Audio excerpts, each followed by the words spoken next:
गल्लीतल्या लहान मुलांना धमकावणे पडले महागात, पुढे घडले भयंकर. ऐकूनच पायाखालची जमीन सरकेल. गुन्हेगारीत पाऊल टाकले की कशाचेच भान राहत नाही.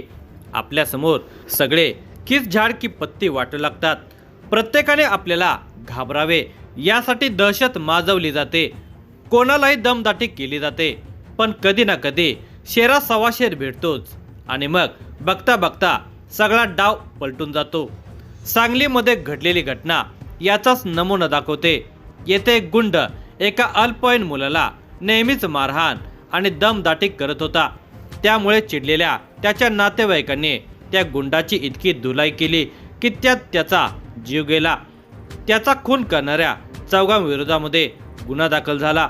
महानगरपालिकेच्या सार्वत्रिक निवडणुकीची धामधूम सांगली, मिरज आणि कुपवाड या शहरामध्ये सुरू आहे. अशा परिस्थितीमध्ये येथील श्यामराव नगरचा भाग हॉटस्पॉट म्हणून ओळखला जातो. त्यामुळे या भागामध्ये पोलीस बंदोबस्त चोख ठेवण्यात आला आहे.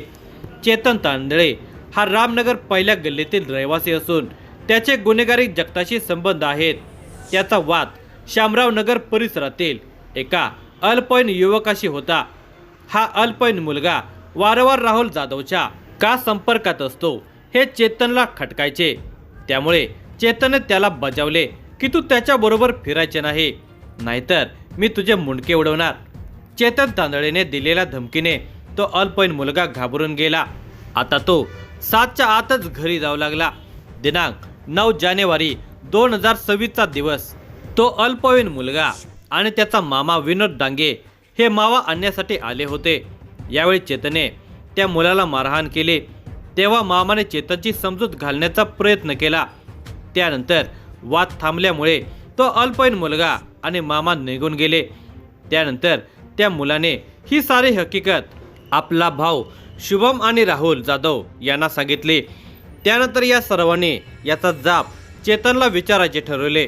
त्यानुसार ते वरद कॉलनी श्यामराव नगर येथे गेले. तेथे चेतनला जाब विचारत असताना बाचाबाची निर्माण झाली. त्यामध्ये चौघा हल्लेखोरांनी संधी न दवडता चेतनच्या गळ्यावर, डोक्यात, चेहऱ्यावर आणि पोटात चाकूचे सपासप वार केले आणि ते सर्वजण तेथून पळून गेले. इकडे चेतन जीवाच्या आकांताने ओरडत होता. घटनास्थळी 2 चाकू पडलेले होते. घटना पाहणाऱ्या लोकांनी याची माहिती पोलिसांना दिली. पोलीस ॲम्ब्युलन्स घेऊन घटनास्थळी दाखल झाले आणि तातडीने चेतन याला सांगली सिव्हिल हॉस्पिटलमध्ये घेऊन गेले. तेथील वैद्यकीय अधिकाऱ्यांनी तपासले असता तो मयत झाल्याचे घोषित केले. या घटनेची माहिती वरिष्ठांना दिल्यानंतर पोलीस अधीक्षक संदीप घुगे, अप्पर पोलीस अधीक्षक कल्पना बारवकर, उपअधीक्षक संदीप भागवत, शहर पोलीस निरीक्षक अरुण सुगावकर यांनी घटनास्थळाची पाहणी करून पंचनामा केला. त्यानंतर मृतदेहाचाही पंचनामा करून तो पोस्टमॉर्टमसाठी रवाना केला. घटनास्थळी हल्लेखोरांबद्दल माहिती घेऊन त्यांच्या शोधासाठी पथके पाठवण्यात आली. त्यानंतर सांगली शहर पोलीस ठाण्यामध्ये चेतन तांदळे खुनाबाबत चंद्रकांत तांदळे याने फिर्याद दिली. गुन्हा रजिस्टर नंबर 24/2026 भारतीय न्याय संहिता कलम 103(1)(3)(5) नुसार संशयित शुभम वाघमोडे राहुल जाधव, तो अल्पवयीन मुलगा आणि त्याचा मामा विनोद डांगे यांच्या विरोधात गुन्हा दाखल केला. सांगली शहर गुन्हे प्रकटीकरण शाखेचे उपनिरीक्षक सागर होळकर, हवालदार संदीप पाटील, गौतम कांबळे व संतोष गळवे यांच्या पथकाने मामा विनोद डांगे याला अवघ्या 6 तासातच घटनास्थळापासून ताब्यात घेण्यात आले. त्यापाठोपाठ इतर संशयित अल्पवयीन बालकासह शुभम वाघमोडे याला कराड परिसरातून पकडण्यात आले. चेतन तांदळे खून प्रकरणात राहुल जाधव हा अद्याप परागंदा आहे. त्यास लवकरच अटक केली जाईल असे तपास अधिकारी सहाय्यक पोलीस निरीक्षक संजय राठोड यांनी स्पष्ट केलेले आहे. चेतन तांदळे हा अल्पवयीन असताना तो एका खुनामध्ये संशयित होता, तर त्याचे मारेकरी देखील पोलीस रेकॉर्डवरील आहेत. शुभम वाघमोडे याच्यावर कवठे महाकाळ पोलीस ठाण्यामध्ये गुन्हा दाखल आहे.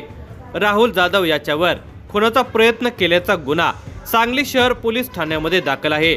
तर विनोद डांगेवर कवठे महाकाळ पोलीस ठाण्यामध्ये गुन्हा दाखल आहे. चेतन तांदळेने त्या अल्पवयीन युवकाशी केलेले वर्तन आणि त्याला दिलेली दमबाजी आणि शुक्रवार दिनांक 9 जानेवारी 2026 रोजी केलेली मारहाण पाहता त्या अल्पवयीन युवकाने भाऊ, मामा आणि मित्राच्या मदतीने चेतन तांदळे याचा खून करून संपवले. रोज मरण्यापेक्षा एकदा त्या चेतनला संपवू असाच प्रकार शामगाव नगरमध्ये घडलेला आहे. चेतन तांदळे खून प्रकरणाचा तपास सांगली जिल्हा पोलीस अधीक्षक संदीप घुगे, अप्पर पोलीस अधीक्षक कल्पना बारवकर, उपअधीक्षक संदीप भागवत यांच्या मार्गदर्शनाखाली सांगली शहर पोलीस निरीक्षक अरुण सुगावकर, सहाय्यक पोलीस निरीक्षक संजय राठोड, उपनिरीक्षक सागर होळकर, हवालदार संदीप पाटील, गौतम कांबळे, संतोष गळवे आणि इतर सहकारी पुढील तपास करत आहेत.